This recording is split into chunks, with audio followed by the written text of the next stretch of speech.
Is the A7 III still worth it?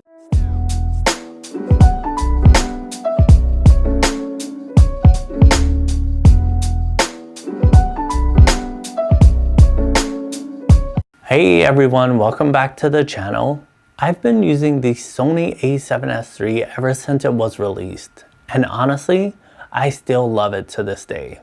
The low light performance is incredible, it's super flexible for both video and photo work, and even with only 12 megapixels, it still surprises me how good the images look.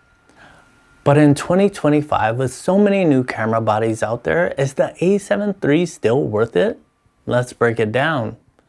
And before we dive in, if you enjoy this kind of content, don't forget to hit that like button and subscribe.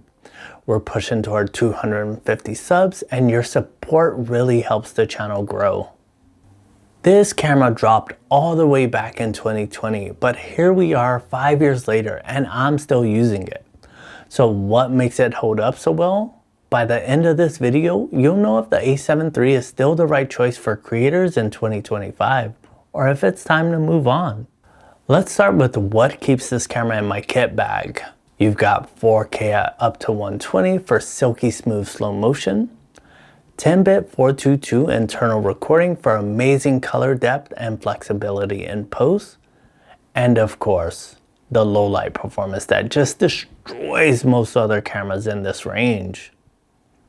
I've shot in some incredibly dark environments, street scenes, low lit studios, even handheld night shots, and this thing handles it like a champ.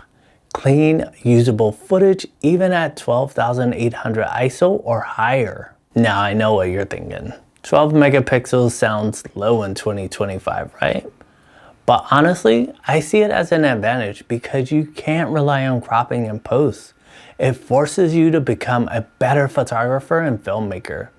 It makes you think more about framing, lighting, and composition in the moment instead of just fixing it later. And even with only 12 megapixels, the image quality is surprisingly sharp. I've used it for thumbnails, portraits, and product shots, and they still look great. So if you're intentional with your shots, the resolution really isn't a limitation. There are a few reasons I think this camera continues to be relevant even 5 years later. Reliability, this thing has never overheated on me, even during long recording sessions out in the desert.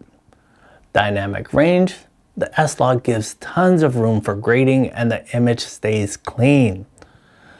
Low light king, say no more. Still unbeatable in dark settings, this is where it continues to shine.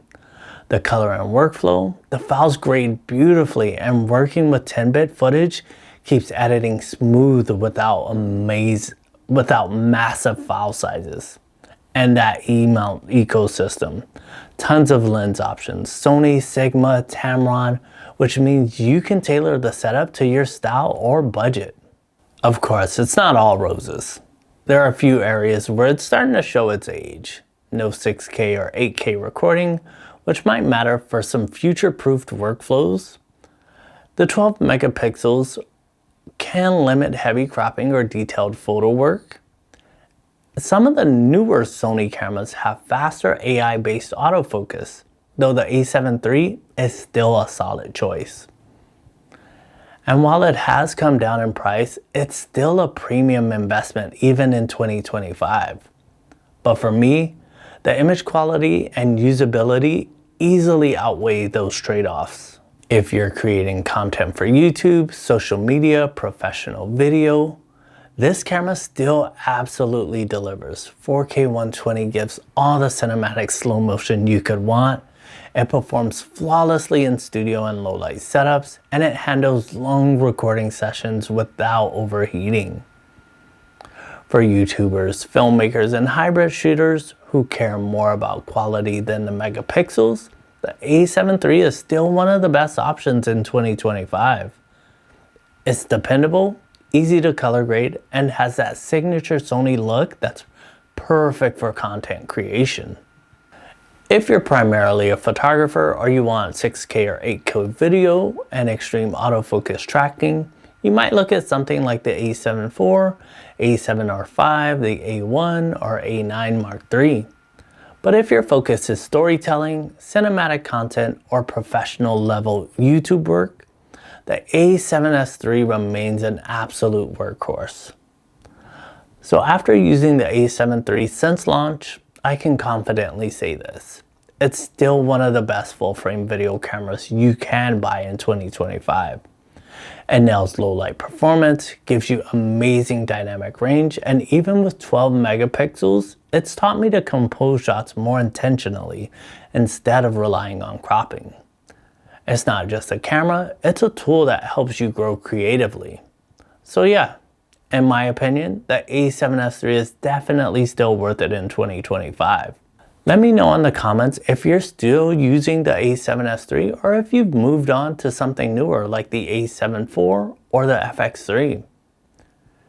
If this helped you out, hit that like button, subscribe, and help me reach my goal of 250 subs. It really means a lot to me and it helps me make videos just like this. Thanks for watching, and I'll see you in the next one. Have a great day, everyone.